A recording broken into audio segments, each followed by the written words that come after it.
أن الصوفية مختلف تماما كما يفهمه بعض الناس.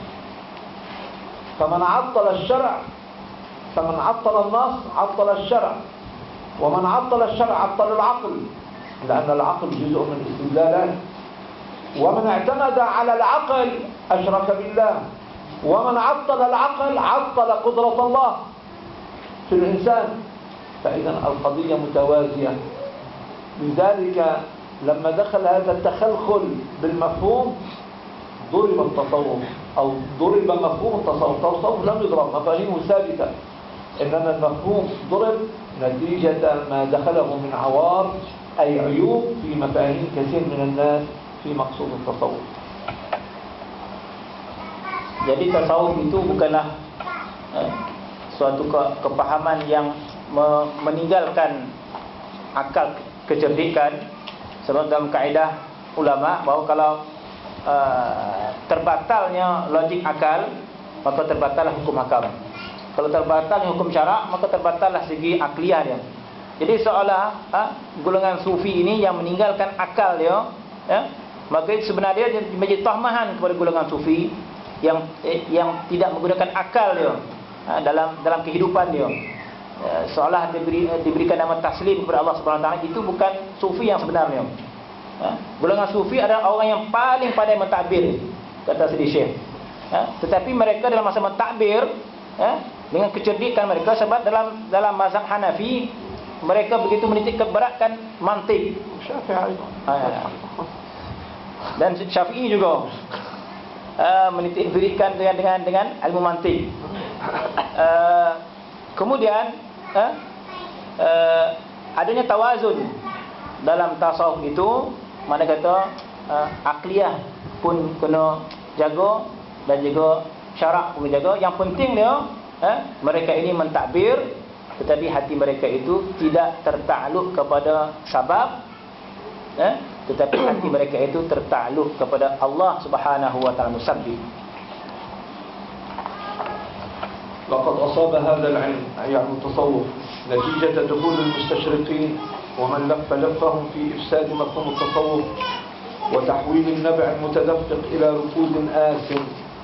وعلى كل حال هذه حالة قرصنة تعالج بالحكمة والرد والدليل. فمن هذا المنطلق التصوف ليس علما، وإذا تدخل العلم فيه أفسده.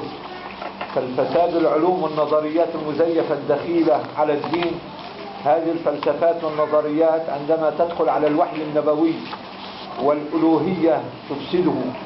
هي لا يفسد الدين ولا يفسد هذا الطريق، إنما يفسد الفهم الملوث، لا أصول ولا قواعد وضوابط الوحي والنبوة والألوهية. أما العلم الصحيح له دائرة لا يتعداها، والتصوف تجربة روحية وليس للمادة شأن بها.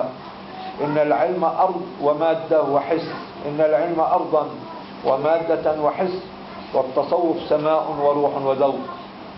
وفي الخلاصة التصوف خلق لا دراسة أو جدل أو نظريات. ومن هنا نقول من لم يتوصل إلى الشعور الصوفية لا يتعرف عليه. وقديما قالوا من ذاق عرف ومن عرف اقترف. Maka ilmu ini telah masuk dalam kepahaman yang bercampur aduk dalam ilmu tasawuf. Maka kepahaman yang bercampur aduk tentang ilmu tasawuf itu telah merosakkan kepahaman tasawuf itu, dan telah menukar tahwil, telah menukarkan tasawuf yang asli itu yang datang dari Rasulullah sallallahu alaihi wasallam. Maka dengan keadaan ini perlu diperbetulkan tasawuf yang asal. Maka dengan keadaan situasi begitu rupa, min hadzal muntaliq, dengan keadaan begitu tasawuf yang telah tercemar, maka tasawuf itu bukanlah satu ilmu. Apabila tasawuf itu bukanlah satu ilmu pengetahuan, apabila dimasukkan ilmu pengetahuan yang lain boleh merosakkan tasawuf itu tersebut. Sebab kerosakan ilmu secara nazariyat, secara pandangan, yang dakhil, yang telah masuk, yang telah menfitnah, yang telah memburukkan ilmu tasawuf itu dari segi ilmu falsafah, ilmu nazariyah, pandangan, dan apabila datangnya wahyu daripada Allah Subhanahu wa taala, maka telah membatalkan segala falsafah kehidupan, telah membatalkan segala pandangan-pandangan manusia tentang hakikat kehidupan apabila datangnya wahyu daripada Allah Subhanahu wa taala. Maka segala pandangan-pandangan yang lain daripada agama yang menolak, maka dia tidak mampu untuk merosakkan agama. Tapi yang rosaknya adalah kepahaman tentang agama. Mana kata tasawuf yang hakiki dia takkan rosak. Yang rosak kepahaman tentang tasawuf tersebut. Yang rosak itu adalah kepahaman yang mulawwas. Tasawuf tetap asli, tasawuf tetap wujud, tetapi yang rosak itu kepahaman terhadap tasawuf tersebut. Sebab ilmu tasawuf, ilmu azwaq itu tetap wujud kepada diri hamba yang ikhlas kepada Allah Subhanahu wa taala. Yang rosaknya kepahaman manusia tentang tasawuf, yang tanpa ada kaedah usul yang bertepatan dengan syarak, tidak adanya satu dawabit wahyi, tidak adanya hadis nubuah dan sebagainya. Adapun ilmu yang sahih, ilmu syarak yang sahih, yang menyokong, yang mentashih tasawuf yang ada pada individu perseorangan, maka itu dinamakan tasawuf tajribiyah, tasawuf yang dialami oleh diri perseorangan tersebut, tajribah ruhiyah, satu pengalaman rohani yang dialami oleh diri pengamal sufi tersebut. Di situ tidak ada kena-mengena dengan maddah, tidak ada kena-mengena dengan alam yang hissiyah, kerana tasawuf itu bentuknya adalah sama, bentuk adalah tinggi, bentuk tasawuf adalah bentuk roh yang tidak boleh dicapai dengan jasad, dan bentuk adalah sufi adalah zauq, perasaan-perasaan maknawi, dan secara ringkas dia, tasawuf itu adalah khuluq, tasawuf itu adalah akhlak, tasawuf itu bukanlah satu pengajian dirasah, tasawuf itu bukanlah satu perkara yang perlu diperbahaskan, yang perlu diperdebatkan, ataupun tasawuf itu bukanlah satu ilmu untuk bertukar-tukar pandangan. Sebab itu dikatakan ahli sufi yang mengalami perasaan-perasaan dalam ilmu tasawuf tersebut, maka ulama yang terdahulu mengatakan man zaqa arafa. Jadi bila manusia berjidal tentang tasawuf sekian yang tak faham, maka akhirnya para aulia mengatakan man zaqa arafa. Barang siapa yang rasa dia faham. Wa man arafa iqtarafa. Dan barang siapa yang faham, mereka akan merasai apa yang kami alami. Sebab kalau nak berjidal, maka orang tetap membangkang, tetap sebagainya. Akhirnya mereka mengatakan barang siapa tak rasa tak tahu. كان سيدنا عمر يقول كنا نتداول الحضور عند رسول الله، فكنت عندما أغيب عن مجلس من مجالس رسول الله ألتقي بأحد الصحابة فيقول يا أخي تعالى نؤمن بالله ساعة. ما معنى تعالى؟ لم يقل له تعالى نتعلم الإيمان ساعة، ولم يقل له تعالى نتدارس أو ندرس الإسلام أو الإيمان ساعة. قال نؤمن، والإيمان فهم وذوق، لا استوعاب نظريات في الوضع في الرأس أو على الكراس. هكذا فهم الصحابة الأوائل فهم الانتباه وتبعهم الصوفية على ذلك. ولنا مثال من كلام سيدنا رسول الله صلى الله عليه وسلم ومن كلام ربنا جل وعلا. ولقد ضرب رسول الله صلى الله عليه وسلم أروع الأمثلة في طبائع الناس وتقبلها من نور الإلهي، فقال مثل ما بعثني الله به من الهدى والعلم كمثل غيث أصاب أرضا فكان منها طائفة طيبة قبلت الماء فأنبتت الكلأ والعشب الكثير، وكان منها أجاذيب أي جرداء لا ينتج فيها شيء أمسكت الماء فينفع الله تعالى بها الناس فشربوا منها وسقوا وزرعوا. وأصاب طائفة منها أخرى إنما هي قيعان يعني لا تستوعب شيء، لا تمسك ماء ولا تنبت كلأ. ذلك مثل من فقه في دين الله ونفعه ما بعثنا الله به فعلم وعلم، ومثل من لم ينفع بذلك ولم يقبل الهدى الله الذي أرسلت به. هذا حديث رسول الله. وإذا نتابع فنقول: وإذا سرحت ناظريك في القرآن ترى روائع الطبائع المختلفة، انظر إلى هذه الآية: واصبر نفسك مع الذين يدعون ربهم بالغداة والعشي يريدون وجهه ولا تعد عيناك عنهم تريد زينة الحياة الدنيا ولا تطع من أغفلنا قلبه عن ذكرنا واتبع هواه وكان أمره فرطا. بالمقابل يبين الله سبحانه وتعالى أهل الإعراض فيقول: واتل عليهم نبأ الذي آتيناه آياتنا فانسلخ منها فأتبعه الشيطان فكان من الغاوين ولو شئنا لرفعناه بها ولكنه أخلد إلى الأرض واتبع هواه فمثله كمثل الكلب إن تحمل عليه يلهث أو تتركه يلهث ذلك مثل القوم الذين كذبوا بآياتنا فاقصص القصص لعلهم يتفكرون. إن هذه العجالة نرسم بل نحاول رسم محاولة للتبصرة قبسا من نوره وقبضة من شعاع وفيضا من علم وأخلاق وطهر. فنحن kita melihat contoh yang terbaik daripada menyatakan sifat tabiat manusia yang menerima hidayat nur Allah Subhanahu wa taala. Dalam satu hadis Nabi memberi perumpamaan hidayat yang di bawahnya itu perumpamaan sesuatu yang diutuskan oleh Allah Subhanahu wa taala kepada aku yang berupa hidayat. Aku membawa hidayat, aku membawa ilmu. Kata Nabi SAW, itu diumpamakan seperti hujan yang jatuh kepada bumi. Maka dakwah Nabi itu menyeluruh kepada seluruh manusia. Maka ibarat hujan yang turun di bumi, mana semua tanah mendapat hujan tersebut. Maka di antara golongan yang baik menerima dakwah Nabi itu adalah diumpamakan tanah yang menerima air. Hujan turun kepada semua tanah, tetapi yang baiknya itu apabila hujan turun pada tanah yang subur.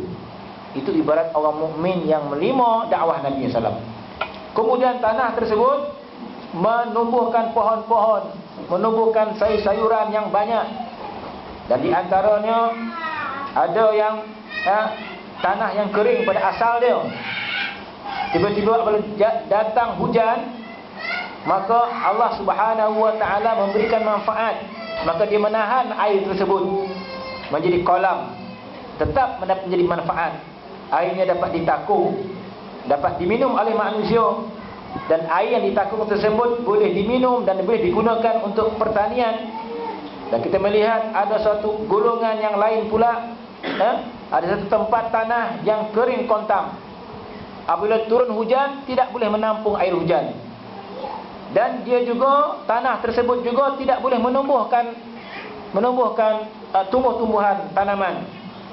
Maka itulah perumpamaan orang yang faqaha fiddin, orang yang dapat faqih tentang agama Allah dan dapat manfaat dengan ilmu tersebut yang diutuskan aku kerananya, dan mereka itu belajar ilmu tersebut dan mereka mengajar orang lain dengan ilmu tersebut. Dan bagi perumpamaan orang yang tidak dapat ilmu nubuwah tersebut, yaitu mereka yang tidak menerima hidayat yang aku diutuskan kerananya. Dalam hadis ini telah dijelaskan secara jelas dalam Al-Quran, menyatakan tentang tabiat yang bermacam-macam manusia tersebut. Salah satu yang pertama ditunjukkan sifat manusia yang baik. Firman Allah Subhanahu wa taala yang bermaksud sabarkan diri engkau bersama dengan orang-orang yang sentiasa berdoa kepada Allah Subhanahu wa taala pagi dan petang, yakni dalam tafsir mengatakan ahlu sufah. Nabi bersabar dengan para sahabat yang miskin, di Masjid Nabawi, maka Allah Ta'ala sabar diri kamu ya Muhammad dengan golongan yang miskin tersebut, walaupun mereka tidak punya harta, tetapi mereka itu sentiasa berdoa kepada Allah Subhanahu wa Ta'ala pagi dan petang, hanya semata-mata kerana Allah Subhanahu wa Ta'ala. Dan jangan kamu tertarik kepada golongan yang kaya semata-mata, meninggalkan golongan sufah, sedangkan mereka itu sentiasa berdoa pagi dan petang. Wala ta'du 'ainaka, jangan engkau berpaling kepada mereka yang punya harta semata-mata turidu, kerana di mereka itu ada harta. Wala tuti' man aghfalna qalbah, dan engkau jangan berkawan dan jangan engkau mengambil sebagai panduan kepada orang yang lalai hatinya daripada mengingat Allah Subhanahu wa Ta'ala, dan kepada mereka yang sentiasa mengikut hawa nafsu. Itu golongan yang baik. Yang kedua pula, Allah Subhanahu menciptakan golongan yang tidak menerima hidayat, iaitu mereka yang mengikut tipu daya syaitan, dan mereka itu mengikut hawa nafsunya. Dan Tuhan umpamakan seperti anjing. Anjing kalau kita bagi minum pun tetap mengeluarkan lidah dia, kalau tak bagi air pun tetap dia mengeluarkan lidah dia. Maksud kata orang musyrikin, sama ada kita beri peringatan, tak beri peringatan, tetap mereka itu tidak menerima dakwah. Jadi dua ayat tersebut menyokong hadis Nabi mengumpamakan golongan manusia yang menerima dakwah Nabi sallallahu alaihi wasallam. الآن المسلمون جميعا بل العالم أجمع يدفع ضريبة طغيان المادة الذي أصبحت طاغوتا على رقاب الجميع. لذلك نقول ونبين منهجنا الواضح، وليعلم الجميع أن المدنية اليوم الحاضرة في واقع الناس وفي أذهان كثيرا من مدنية هي مدنية مادية، وأدنى ما يقال أن الروح المادية سيطرت على عقول الناس بشكل طاغوتي. ومنذ أرسى بيكو قواعد الاستقرار المادي والتجربة اتجه الباحثون، اتخذ ذلك وحده منهجا للبحث عن الحقيقة، وهي الخطأ الأكبر إن لم يكن الخطيئة العظمى. وتوسع ملاحدة القرن الثامن عشر والتاسع عشر فوهموا على الناس، فصوروا لهم الذاكرة المادية إنما هي الدائرة الثابتة التي تتكشف فيها الحقائق، أما ما عدا هذه الدائرة فمن وراء الطبيعة وفي الغيب فإنها زيف وسراب وخداع. فانبرى من هذا الطوفان في الشرق والغرب مصلحون يردون هذا الدجل المنسوب إلى العلم تحت نشوة المادة والغرائز المستعرة والمادية الطاغية، ولكن صيحات الحق تلاشت أمام جحافل المادة والغرائز والهوى. فكانت الحرب العالمية الأولى والثانية التي نكبت البشرية فيها شر نكبة، فتلك الحربين اللتا لم تترك بيتا إلا نكب، ونشر فوق ربوع الشقاء والألم شعار الفقر والموت والهلاك والدمار، لتكون المادة والقوة والسلطة هي البديل.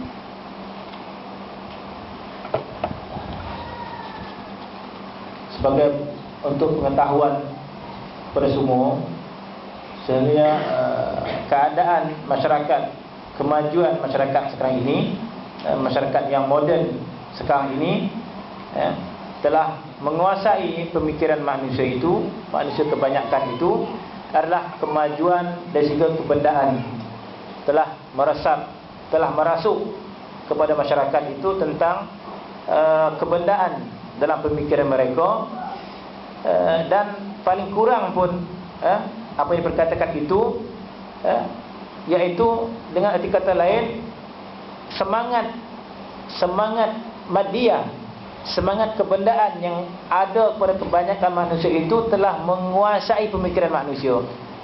Makna kata sekarang ini manusia cara berfikirnya adalah pemikiran madiyah, berfikir secara keduniaan, telah menguasai pemikiran manusia yang sekarang ini dengan keadaan taghutiyah, dengan keadaan melampau sangat, kata Syekh. Sekarang ini satu zaman orang menimbang dengan neraca dunia itu telah melampau sangat, dengan peringkat yang melampau sangat. Dan ketika baikku بيكون ده مؤتمر في أوروبا في المدينة الجزائرية هذا فيلسوف. Dan ketika muktamar Arsa Bikos Sibuko, satu kaedah yang telah ditetapkan, istiqrar maddi, dan juga pengalaman orang yang berbahas dalam muktamar tersebut, maka mereka pun mengakui, di Perancis. فرنسا هذا اللي قسم العالم بين القوى الغربية. Jadi peringkat orang barat pun telah mengadakan satu muktamar membincangkan. بيكو معروف اسمه بيكو يسموه باسمه الفيلسوف هذا. Jadi mereka juga membincangkan tentang keadaan manusia sejagat. Dan mereka juga memikirkan manusia sekarang ini telah memikir kepada keduniaan semata-mata, orang yang bukan Islam. Dan mereka itu berbahas.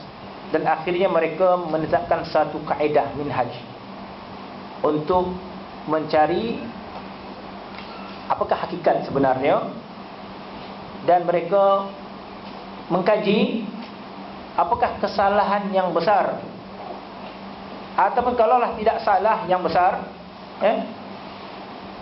maka mereka itu memahami,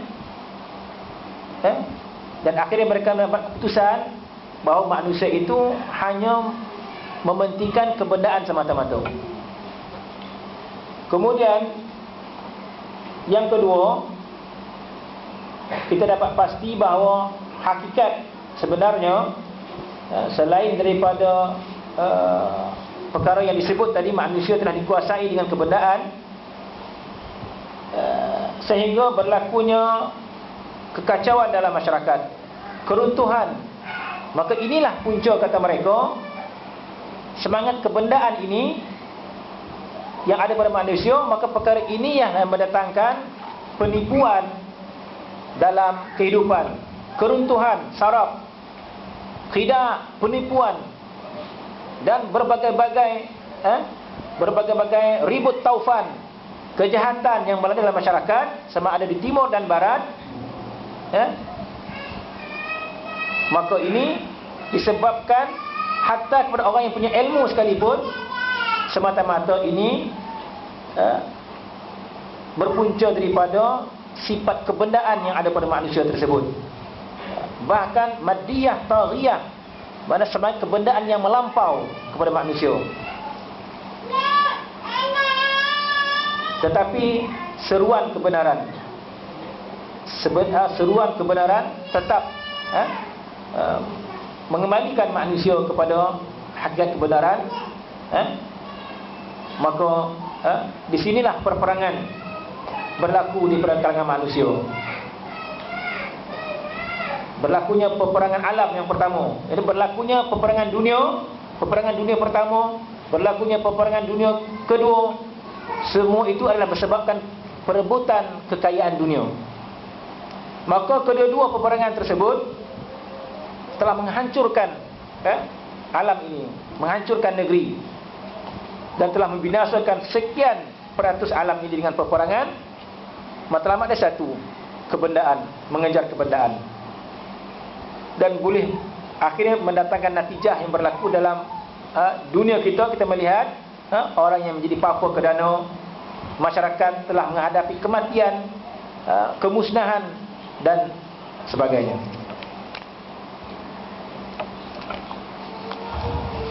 أنا آسف لأن تعودت عليكم أن انتهى، يعني عندنا صحيفة واحدة وبنت إن شاء الله، يعني معلش. المهم الموضوع، ثم توسع هذا الأخطبوط المادي حتى سيطر على مفاصل الحياة وأقوات الناس، وأصبحت الأهداف والغايات واضحة: استعمار بالقوة أو بالحيلة، وامتصاص دماء الشعوب، وزيادة الفقر فقرا، بل أصبحت مقوماتها، بل أصبحت استعباد حق مشروع تحت مطرقة العود المادي والمسوغ للحفاظ على المصالح الكبرى. تداس بقدمها كل مقومات الإنسانية روحيا وأخلاقيا حتى وماديا. وما صور هيروشيما ونازاجاكي على أيدي من يدعون حضارة القرن العشرين وما التلاعب بأقوات الناس ومصالح المادة إلا نتيجة الطمع المبرمج، وما فضائح الانتكاسات المادية والإفلاسات الدولية إلا غيض من فيض تلك المادة وانسلاخ الإنسان عن بشريته. وانظر إلى ما النتيجة هذه الحضارة المادية التي دمرت، التي آلت ما هي إلا آلة تدمير: القنبلة الذرية، القنبلة الهيدروجينية، القنبلات، أشعة الموت، حرب الميكروبات، حرب الغازات. كل هذه الوسائل المدمرة يأتي بعدها ما هو أدهى وأمر منها: تلك القواعد المادية التي نسفت الأخلاق والقيم والروح والمبادئ الإيمانية من جذورها. تأتي المبادئ الإلحادية الفاجرة والفلسفات الوجودية الداعرة والشهوات المسعورة التي تسرق الزوج من فراش زوجته والزوجة من فراش زوجها بشكل سافر من خلال الفضائيات والنت والكمبيوتر، حتى قال بعضهم إن هذا الجهاز هدم أسرتي. أضف إلى تلك المحمول الهواتف النقالة والأفلام الخلاعية وما إلى ذلك وخلافه.